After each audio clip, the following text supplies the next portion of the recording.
Yes, Assalamualaikum warahmatullahi wabarakatuh. Waalaikumsalam warahmatullahi wabarakatuh. Jadi di sini saya akan memberikan laporan blog yang telah saya buat. Yang pertama di sini saya membuat blog mengenai OSI layer, fungsi layer serta cara kerjanya. Jadi pengertian OSI layer itu apa sih? OSI layer itu? OSI layer itu Open System Interconnection. Sistem ini dirancang oleh International Organization for Standardization atau ISO sebagai sebuah model konseptual. Nah, pengertiannya sendiri adalah konsep yang digunakan untuk menjelaskan cara komunikasi data berlangsung di dalam jaringan komputer itu. Nah, model OSI layer ini ada 7 dan masing-masing layer memiliki peran masing-masing, peran tertentu. Nah, fungsi OSI layer itu apa? Fungsi OSI layer itu membantu deteksi masalah pada jaringan menjadi lebih mudah. Dengan susunan 7 layer, kalian bisa dengan mudah menemukan titik permasalahan jika terjadi masalah. Misalnya, saat terjadi gangguan tidak dapat mengakses jaringan internet pada komputer. Gangguan ini dapat terjadi pada salah satu layer OSI. Dengan memeriksa susunan struktur layer OSI, dapat memudahkan kamu untuk menemukan awal munculnya gangguan yang dialami. Nah, tetapi tidak semua komputer dan penyedia jaringan internet kini menggunakan protokol model ini. Sebab semakin bervariasi tipe komputer yang memerlukan protokol lebih sederhana. Meskipun demikian, kebanyakan produsen komputer dan developer jaringan masih mengadaptasi konsep OSI layer walaupun tidak baku. Jadi seperti ini bentukan dari 7 OSI layer. Yang dari atas itu ada application, kedua presentation, session, transport, network, data link, dan physical. Oke, model OSI layer itu ada 7 dan tingkat masing-masing memiliki peran tertentu dalam proses komunikasi data. Nah, jadi di sini saya akan jelaskan. Yang pertama ada application layer. Layer ini layer paling atas yaitu layer ke-7. Sebagai layer paling akhir, layer ini berfungsi menyediakan layanan jaringan langsung ke aplikasi pengguna seperti email, web browsing, dan transfer file. Lalu yang kedua ada presentation layer. Lapisan selanjutnya adalah presentation layer. Layer ini bertanggung jawab untuk menerjemahkan, mengenkripsi, dan mengelola format data yang dikenali oleh aplikasi yang berkomunikasi. Nah, proses enkripsi maupun deskripsi data dilakukan secara otomatis oleh sistem di layer presentation. Contohnya, protokol yang digunakan pada layer ini adalah SSL, MIME atau MIME, TLS, dan lainnya. Yang ketiga ada session layer. Layer kelima ini berfungsi untuk mengelola sesi komunikasi antara aplikasi di perangkat yang berkomunikasi, termasuk pembukaan, memelihara, dan menutup sesi. Beberapa protokol di layer ini adalah RTP, NFS, dan SMB. Selanjutnya ada transport layer. Seperti namanya, layer ini mempunyai tugas untuk menangani pengiriman data akhir ke akhir atau end-to-end antara host-host dan memastikan data tiba dalam urutan yang benar tanpa kesalahan. Di samping itu, layer ini juga mempunyai beberapa fungsi spesifik lainnya seperti melakukan transmisi data, memecahkan data, memberikan penomoran pada setiap paket data, dan melakukan looping transmisi. Kemudian ada network layer. Layer ini bertugas menangani rute atau jalur data melalui jaringan yang kompleks, termasuk pengaturan alamat IP dan pengiriman paket data antara jaringan yang berbeda. Selain itu, fungsi lain dari network layer juga melaksanakan pembuatan header pada tiap-tiap paket data. Selanjutnya, data link layer. Lapisan kedua dari OSI layer adalah data link. Tugas dari lapisan ini adalah bertanggung jawab atas pengiriman data di antara dua titik dalam jaringan dan mengatasi masalah seperti error pada transmisi data. Biasanya, kesalahan menyalurkan transmisi terhadap bit data riskan terjadi pada layer pertama. Oleh sebab itu, lapisan ini bertugas melakukan koreksi kesalahan, pengalamatan perangkat keras untuk MAC address, serta mengelola flow control. Yang terakhir ada physical layer. Layer ini merupakan layer tingkatan terendah dan lapisan ini adalah titik awal transmisi pada bit data. Fungsi oscillator pertama ini menggunakan jenis sinyal yang didukung oleh berbagai media fisik, misalnya seperti frekuensi radio, infrared, kabel, cahaya biasa, hingga tegangan listrik. Transmisi bit data yang sudah berhasil dimulai oleh lapisan ini selanjutnya akan diteruskan ke lapisan kedua. Begitu pula dengan urutan berikutnya sampai ke lapisan ketujuh. Bagaimana cara kerja oscillator? Kamu pasti penasaran dengan cara kerja oscillator selengkapnya, bukan? Sederhananya gini. Kerja oscillator seperti prosedur pengiriman sebuah surat. Lalu penjelasan lengkapnya sebagai berikut. Langkah pertama mengirim pesan yaitu lewat physical layer. Kita harus pastikan surat atau pesan kita sampai ke teman kita. Jadi, komputer menggunakan kabel atau sinyal WiFi untuk mengirimkan pesan. Lalu, pada data link layer akan dipastikan bahwa surat atau pesan itu tetap utuh dan tidak rusak saat dikirim. Ini seperti memastikan surat tetap baik saat dikirim lewat pos.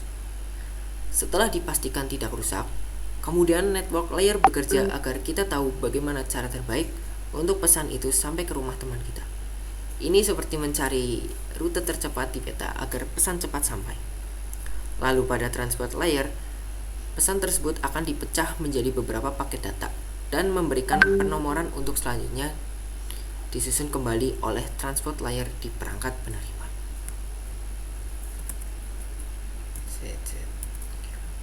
Terus. Oh, gila ngelag Pol.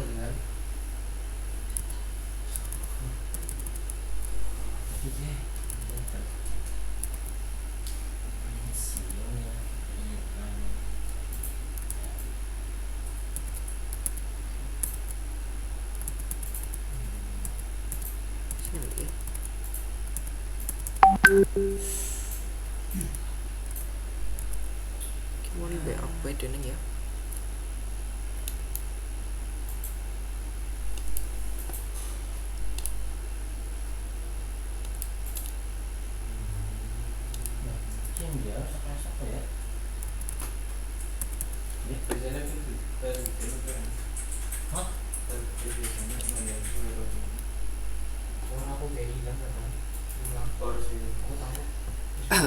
Yuk lanjut.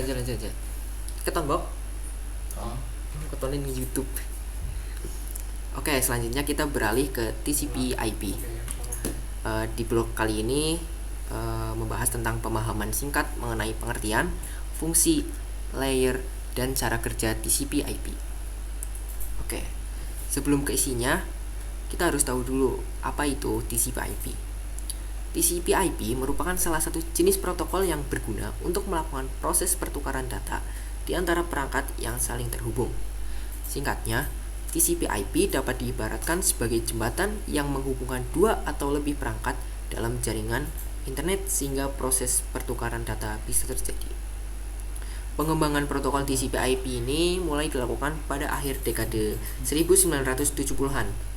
Pada saat itu, TCP/IP mulai dimanfaatkan sebagai protokol standar yang menghubungkan beberapa komputer dan jaringan menjadi area jaringan luas. Area jaringan ini kemudian dikenal sebagai Wide Access Network atau WAN. TCP/IP memiliki dua tipe, yaitu independent dan routable. TCP/IP independent merupakan standar jaringan terbuka dan bersifat independen, sehingga bisa digunakan dimanapun. Skema alamatnya juga sederhana, yaitu menggunakan alamat IP atau IP address yang bisa menghubungkan hingga ratusan juta komputer di internet. Sedangkan TCP/IP routable bisa menghubungkan banyak perangkat dengan sistem operasi atau operating system yang berbeda. Fungsi TCP/IP ini buat apa sih? Yang pertama itu mengatur pengiriman pesan atau data. Fungsi ini memastikan pesan atau data yang dikirim dari satu komputer sampai ke komputer lain dengan aman dan tepat waktu. Kedua, menentukan lokasi atau alamat komputer. IP atau Internet Protocol adalah bagian dari TCP/IP yang memberikan alamat unik untuk setiap komputer di internet. IP memastikan data atau pesan tahu kemana harus pergi di internet. Ini membuat komputer-komputer dapat saling mengenali dan berkomunikasi secara efisien.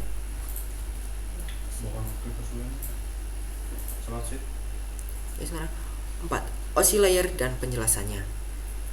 Jadi TCP/IP itu mempunyai 4 layer. Ada application, transport, internet, dan network.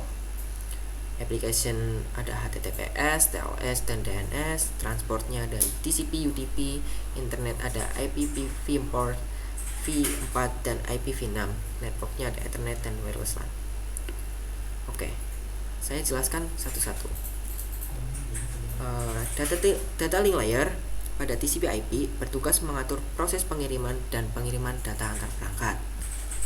Lalu transport layer bertugas agar koneksi yang lancar pada perangkat yang akan digunakan. Dan network layer berfungsi untuk mengirimkan paket dari jaringan serta mengatur pergerakan paket tersebut. Lalu terakhir ada application layer. Layer ini berfungsi untuk menghubungkan setiap perangkat agar bisa berkomunikasi satu sama lain. Layer ini tidak digunakan dalam TCP/IP saja, tetapi juga protokol lainnya seperti SMTP, Telnet, FTP, DNS, HTTP, dan masih banyak lagi. Cara kerja TCP/IP adalah sebagai berikut. User mengirimkan teks ke penerima, dan disinilah TCP/IP mulai bekerja. TCP membagi teks menjadi beberapa paket data kecil, kemudian menambah beberapa informasi agar datanya tetap aman hingga sampai ke perangkat tujuan. Sementara itu, IP menambahkan label berisi informasi alamat tujuan pada paket data tersebut. Bisa dianalogikan dengan proses pengiriman barang. Lalu selanjutnya, setiap paket kecil tersebut dikirimkan kepada tujuan yang sama, tetapi menggunakan jalur komunikasi yang berbeda. Dalam proses ini menggunakan perangkat bernama router. Router menentukan jalur yang efisien untuk mengirimkan paket data dan mengatur lalu lintas internet. Selain itu, router juga bermanfaat untuk membagi beban data sehingga tidak overload. Setelah paket TCP/IP tiba pada perangkat tujuan, lalu komputer membuka label alamat IP yang terpasang. Informasi dari protokol TCP/IP juga dibuka untuk memastikan bahwa paket tetap aman dan tidak terjadi kerusakan dalam proses tersebut. Apabila paketnya mengalami kerusakan, komputer penerima akan memberitahukan komputer pengirim untuk kembali mengirimkan ulang pesan atau data. Setelah diperiksa, paket yang dibuka kemudian disusun kembali seperti susunan teks aslinya dan siap dibaca oleh penerima. Kemudian, gateway menerjemahkan protokol asli jaringan komputer menjadi TCP/IP dan sebaliknya.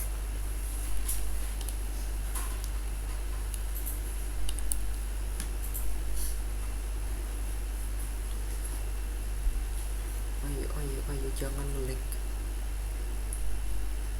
Oke, lanjut ke materi subnetting.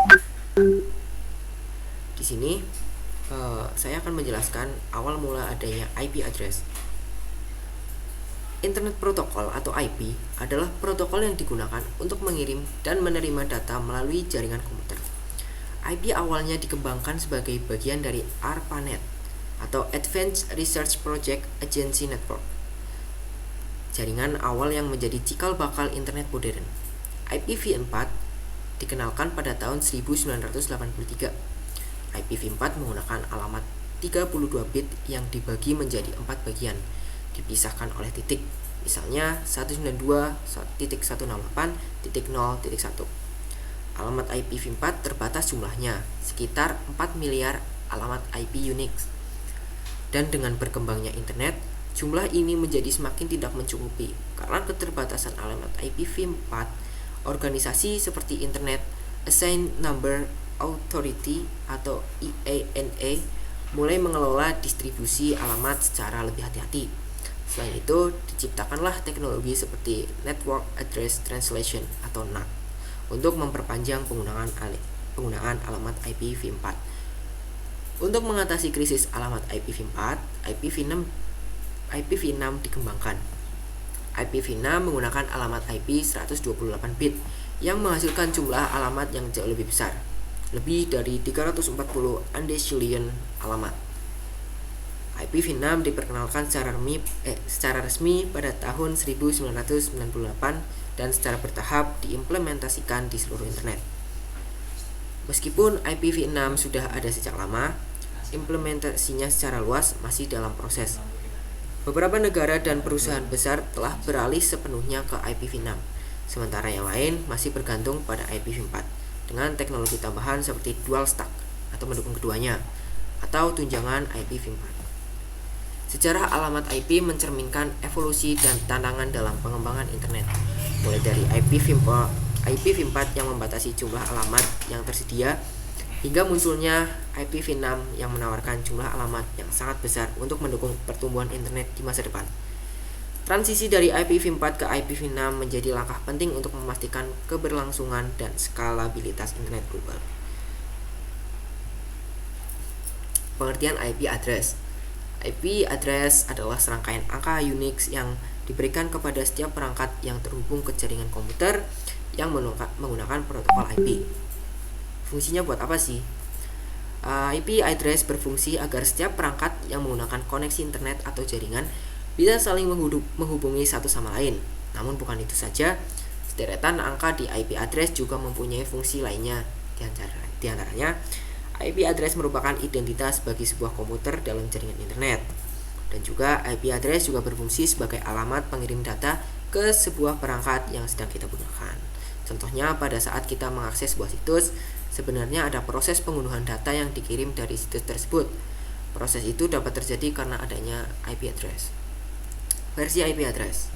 Yang pertama ada IPv4. Alamat IPv4 terdiri dari 4 bagian angka desimal yang dipisahkan oleh titik. Misalnya 192.168.0.1. Setiap bagian angka atau oktet dalam alamat ini memiliki nilai antara 0 dan 255. IPv4 menggunakan alamat berbasis 32 bit, yang berarti terdapat sekitar 4,3 miliar alamat IPv4 yang mungkin. Namun, karena pertumbuhan internet yang pesat, jumlah ini hampir habis digunakan, menyebabkan krisis alamat IPv4. Contoh penggunaan alamat IPv4 adalah ketika kita mengakses sebuah situs web, komputer kita membutuhkan alamat IPv4 dari server situs web itu di host untuk bisa mengirimkan permintaan dan menerima balasan data. Lalu yang kedua ada IPv6.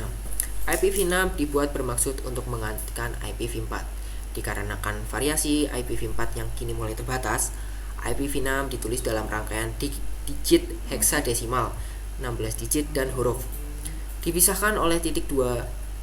Jadi pada jenis IP address ini, Anda akan menjumpai huruf dari A sampai F. Selain jumlah alamat yang jauh lebih besar, IPv6 juga menawarkan fitur-fitur keamanan, efisiensi, dan kualitas layanan yang lebih baik dibandingkan IPv4. Jenis IP address yang pertama ada IP static yang ditetapkan secara manual, dan IP dinamis yang dialokasikan secara otomatis, dan IP public yang bisa berkomunikasi di luar jaringan lokal. Lalu IP private yang berkomunikasi dalam jaringan lokal. Lalu ada shared IP address yang merupakan konsep di mana beberapa perangkat bisa menggunakan alamat IP yang sama. Lalu ada dedicated IP address yang merupakan IP yang merujuk pada alamat yang secara eksklusif diberikan kepada satu perangkat tertentu. Kelas IP address ada kelas A, rentang dari 0.0.0 sampai 127.255.255.255, dan ada kelas B, lalu kelas C, kelas D, dan kelas E. Bagaimana cara menghitung IP address? Perhatikan gambar di atas. Yang pertama, kita harus mengetahui prefix terlebih dahulu. Pertama, kalian ingat prefix tengahnya saja, yaitu /28 dengan jumlah host 16. Dengan urutan seperti gambar di atas, berarti kalau dari tengah itu dikali 2, dan untuk mencari jumlah host di bawah 28, di bawah /28, dan sebaliknya itu dibagi 2, maka akan mendapatkan jumlah host di atas /28. Menghitung IP network sebagai contoh yaitu menghitung IP 192.168.240/25. Hal pertama yang harus kalian cari tahu yaitu netmask dalam bentuk bilangan biner. Jika sudah mencari netmasknya, langsung saja ke rumus mencari IP network, yaitu deretan akhir IP dibagi prefix. Nah, jika sudah, pasti hasilnya akan koma atau bisa jadi 0. Lalu selanjutnya kalian gunakan rumus angka depan hasil bagi kali prefix. Mau itu hasilnya 0 baginya, mau itu hasil baginya 0, 1 atau 2, intinya kalian ambil angka di depan koma lalu dikalikan. Jika sudah ketemu hasilnya, langsung kalian masukkan saja ke IP kalian di deretan paling akhir. Menghitung IP broadcast. Untuk menghitung IP broadcast, gunakan rumus ini. IP network ditambah prefix dikurangi 1. Misalnya contoh, yaitu 128 IP network dan 128 prefixnya dikurangi 1, sehingga hasilnya 256 kurangi 1 yaitu 255, dan IP broadcastnya ketemu yaitu 192.168.1.255. Menghitung IP host awal dan akhir. Untuk menghitung IP awal, gunakan rumus IP network plus 1, sedangkan menghitung IP akhir, gunakan rumus IP broadcast kurangi 1. Pada contoh, sehingga mendapatkan IP host dari 129 sehingga 254. Menghitung subnet mask. Menghitung subnet mask yaitu dengan rumus 255 dikurangi network, sehingga jika kita mengikuti contoh akan seperti ini, 255 kurangi 128, jadi hasilnya 255 networknya, subnet masknya. Nah, di atas selanjutnya gambar di atas merupakan perhitungan IP dengan prefix di bawah 24. Bagaimana cara menghitungnya? Saya kasih bestpad untuk menghitung IP address di bawah prefix 24. Pertama, mengetahui subnet masknya.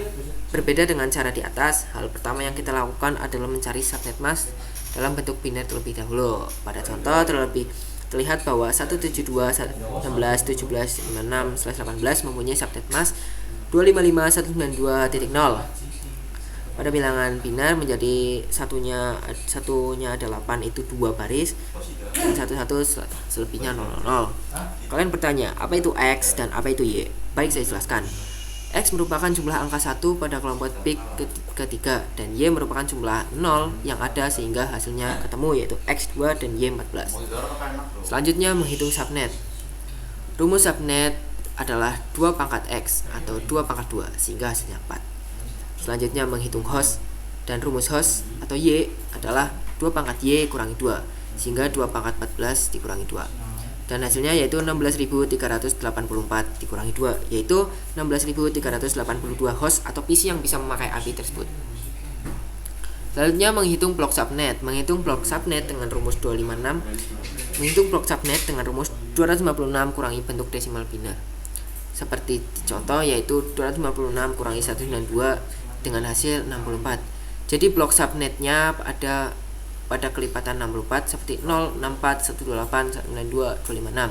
Tetapi 256 tidak bisa digunakan karena nilai dari 8 bit adalah 255 dan blok subnetnya berarti ada 4. Oke, selanjutnya kita yuk mulai yuk. Oke, selanjutnya Oke, selanjutnya kita mengenali perangkat keras jaringan yang sering digunakan. Di materi ini saya jadi bisa mengetahui bahwa perangkat keras jaringan yang sering digunakan itu ada banyak dan fungsinya juga bermacam-macam. Bisa saya sebut di sini ada yang pertama ada server ya. Lalu kedua ada NIC atau Network Interfaces Card, atau ada kabel jaringan biasa dipakai. Kabel jaringan pun ada berbagai macam. Terus ada hub dan juga switch. Jenis-jenis hub juga banyak di sini. Saya jadi paham. Contohnya ada hub Ethernet. Nah, hub Ethernet ini jenis hub yang digunakan untuk menghubungkan perangkat-perangkat yang mendukung koneksi Ethernet. Lalu ada switch juga. Di sini ada kelebihan switch. Switch itu kelebihannya dapat memeriksa dan menganalisis setiap paket data yang telah diterima sebelum meneruskannya ke alamat tujuan, dan juga switch mampu menentukan alamat. Lalu switch dapat meneruskan setiap paket data dengan benar dan cepat. Lalu selanjutnya ada router. Router ini juga memiliki kelebihan dan beragam bentuk router yang ada. Lalu juga ada bridge di sini. Lalu ada modem, ada repeater, dan wireless card, dan masih banyak beragam perangkat keras jaringan yang biasa digunakan.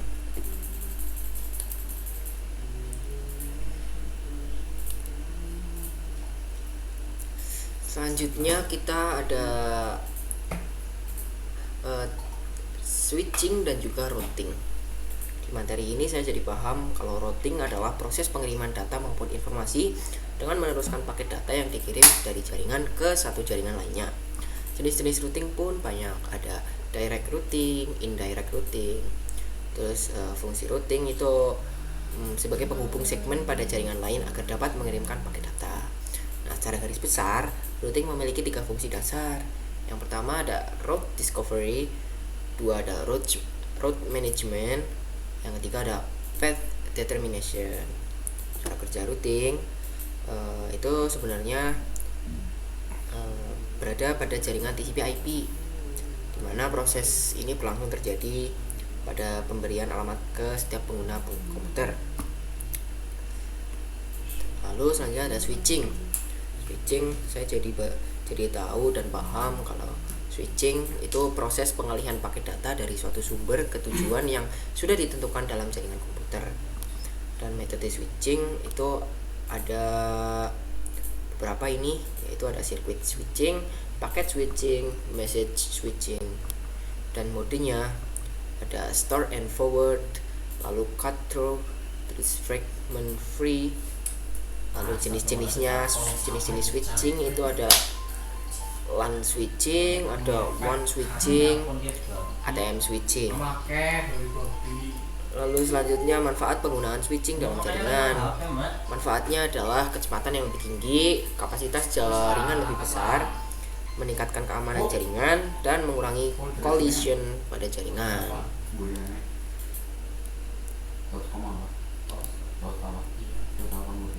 Selanjutnya static routing.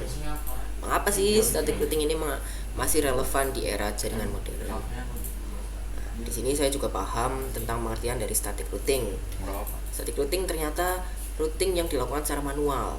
Jadi setiap jaringan yang akan di-routing harus dikonfigurasi satu persatu oleh administrator jaringan. Lumayan ribet.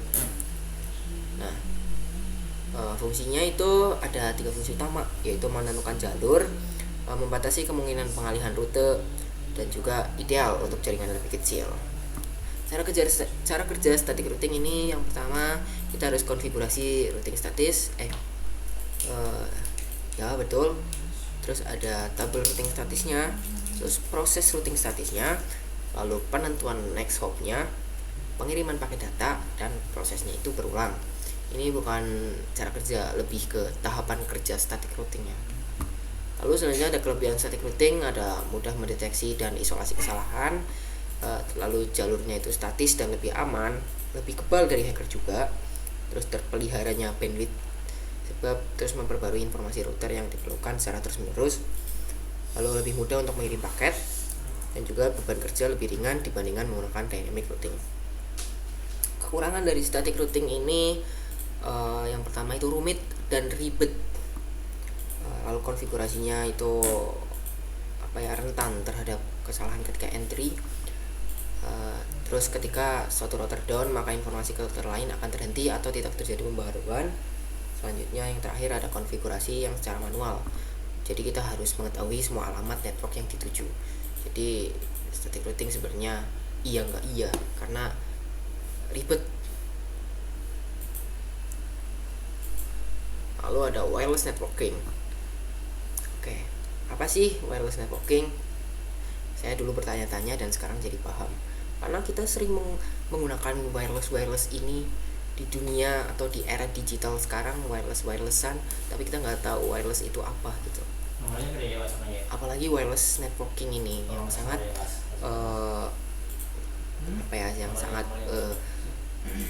mengalihkan atau mengambil alih di dunia digital saat ini. Wireless network atau jaringan nirkabel, saya jadi paham ternyata ini jenis jaringan yang menggunakan media komunikasi radio tanpa kabel yang dapat menghubungkan perangkat-perangkat jaringan seperti router, komputer, server, dan masih banyak lainnya. Di sini banyak ya, ada IEE 802.11b yang merupakan jadi IEE 802.11b ini merupakan standar-standar yang ada pada wireless. Ini ada IEE 802.11b, yang ada yang 11G, lalu ada yang N juga, lalu ada yang PG atau PGN, dan masih banyak lagi. Setelah saya membuat materi blog ini, saya jadi paham tentang standarisasi pada wireless. Nah, fungsi wireless networking ini buat apa sih? Fungsi ini kita juga sebelum kalimatnya soalnya bingung. Fungsi wireless networking ini menggantikan kabel jaringan, lalu menghubungkan perangkat jaringan dan menghubungkan ke jaringan internet. Jenis-jenis wireless networking itu ada mobile network, ada wireless LAN atau WiFi, lalu ada wireless WAN, wide area network ya, dan juga wireless MAN, metropolitan area network, dan juga wireless PAN, personal area network.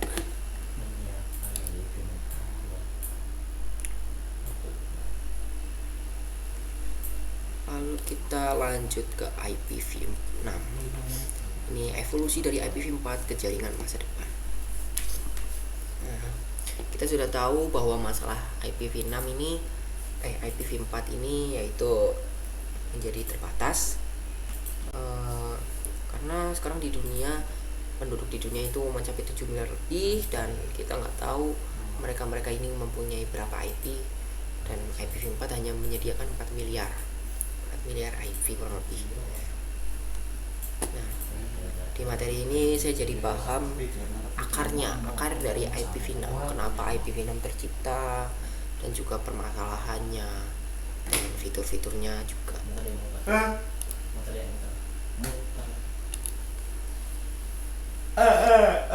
Lanjut ke konfigurasi dasar mikrotik. Di sini saya membuat materi tentang cara bagaimana kita membuat konfigurasi dasar mikrotik ya, agar bisa terhubung ke jaringan internet. Yaitu kita pertama pada Ether 1 mikrotik kita harus tersambung ke LAN yang terhubung ke internet. Misal LAN itu terhubung ke server, atau LAN itu terhubung ke TP-Link dan semacamnya. Konfigurasi pertama yang harus kita lakukan adalah DHCP client, agar kita mendapatkan IP IP pool yang disediakan dari TP-Link ataupun server yang sudah mengkonfigurasi DHCP servernya. Setelah DHCP client dan menandakan bahwa itu bound, lanjut kita membuat IP untuk Ether 2 atau IP untuk router kita. Selanjutnya kita bisa membuat DHCP server dengan output dari Ether 2 atau output dari Ether yang kita bikin IP-nya, atau output dari IP router gitu lah istilahnya. Setelah itu kita bisa langsung konfigurasi NAT dengan out interface-nya Ether 1 dan source dan itunya menggunakan source NAT ya. Actionnya menggunakan mesh query agar bisa terhubung ke internet. Setelah sudah seperti itu, kita juga bisa ping ke Google atau ke ke web manapun, dan jika itu bisa membaca maka itu berhasil.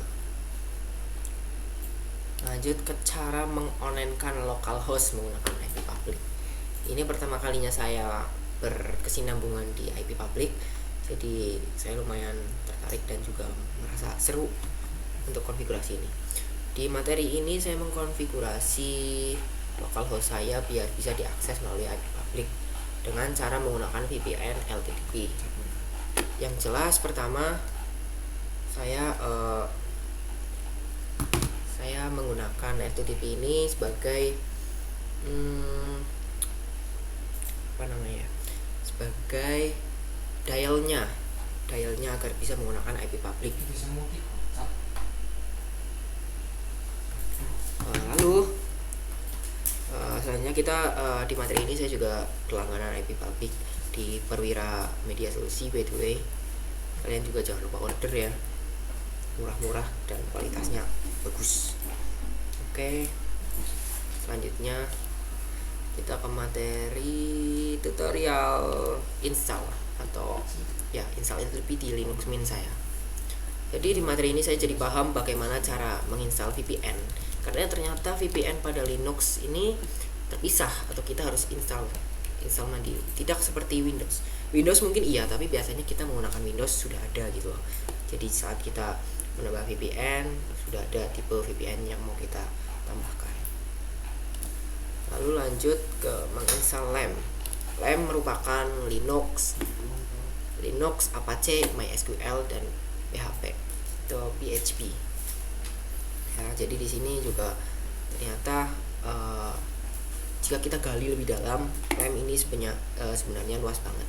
Karena LAMP ini ada empat tiang lah, ada dari Linux, ada dari Apache, MySQL dan PHP yang masing-masing kita bisa gali sampai dalam dan itu cukup menyenangkan. Oke, jadi di sini saya jadi paham bagaimana cara installnya. Setelah jadi juga saya merasa senang karena nggak ada kegagalan. Selanjutnya kita menambahkan file pada localhost. Nah, tadi mengonlinekan, sekarang bagaimana cara menambahkan file ya pada localhost. Di sini ternyata cukup mudah dan efektif, nggak ribet sama sekali cara menambahkan file pada localhost ya. Dengan cara kalian bisa menambahkan direction, lalu ya bisa dilihat lah di sini sampai saya bisa mendownload file tersebut. Jadi saya menambahkan, lalu jika kita melihat di localhost tersebut, kita klik filenya, kita bisa download. Jadi saya paham gimana installnya, menambahkannya, dan juga sampai mendownloadnya. Selanjutnya kita masuk ke materi cara menginstal Linux Mint pada Windows. Nah, sebelumnya saya memang menggunakan Windows sebagai OS-nya, tapi di sini setelah membuat materi ini, saya jadi paham bahwa ternyata OS Linux pun nggak kalah menarik daripada Windows. Malah lebih enak di Linux karena kita bisa menyalurkan kreativitas kita di operating system ini. Jadi seperti ini gambaran saya menginstal Linux, cukup panjang tapi asik dan seru. Selanjutnya materi install GNS3 pada Linux. GNS3 ini merupakan software atau simulator jaringan yang memungkinkan pengguna buat merancang, menguji, dan mensimulasikan topologi jaringan kompleks secara virtual. Ini cuma saya beritahu cara menginstalnya, cukup gampang, tidak efektif dan tidak ribet ya. Nah, jadi seperti itu. Lanjut ke konfigurasi DNS server pada Linux Mint. Gimana sih cara konfigurasi DNS server? Sebenarnya ini cukup mudah dan saya juga sudah pernah belajar di sekolah. Saya juga sampai hafal bagaimana cara konfigurasinya. Ya bisa dilihat di sini atau kalian bisa cek pada blog saya. Cukup mudah banget ini. Ini blog, jika kalian mengikuti blog ini pasti bakalan berhasil konfigurasi DNS servernya. Oke, lanjut ke konfigurasi FTP server. Nah, FTP server ini saya install hanya karena saya penasaran. Dulu pas di sekolah itu ada materi ini dan saya penasaran, makanya saya install FTP. Dan cukup singkat pembuatannya dibandingkan pada saat kita konfigurasi DNS server. Kegunaannya juga di sini lumayan berguna bagi saya untuk mentransfer file ya, menggunakan Qt.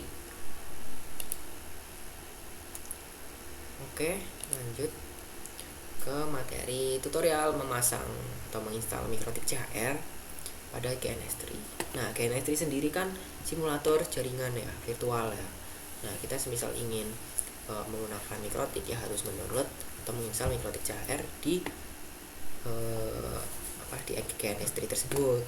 Jadi yang pertama kita harus menginstal filenya yang raw ya, image dari Mikrotik CHR-nya.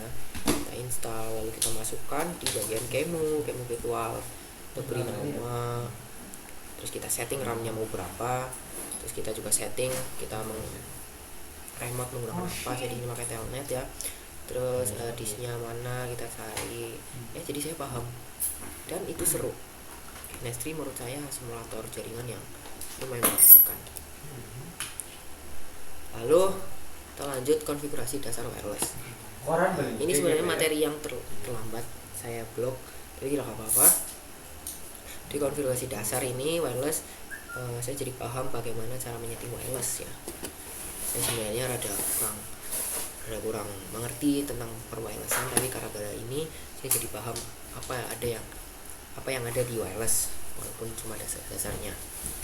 Jadi seperti ini wirelessnya, jadi nanti bakal muncul wireless dari router kalian ya. Selanjutnya konfigurasi hotspot.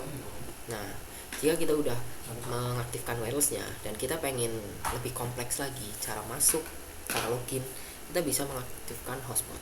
Dan di sini saya juga mengubah tampilan dari loginnya. Ya, di sini konfigurasi hotspot dasar biasa dengan cara menambahkan IP, hotspot setup, poolnya, DNS-nya, mudah sebenarnya. Nah, mengubah tampilannya, kita tinggal download template-nya, lalu kita hapus file hotspot yang tadinya di file list ya, hapus, lalu kita timpa menggunakan atau kita tambahkan file template yang kita download tadi ke file di router. Nah, setelah itu kalian jika mau login tampilannya itu bakal terubah sesuai apa yang kalian download. Oke, mungkin segitu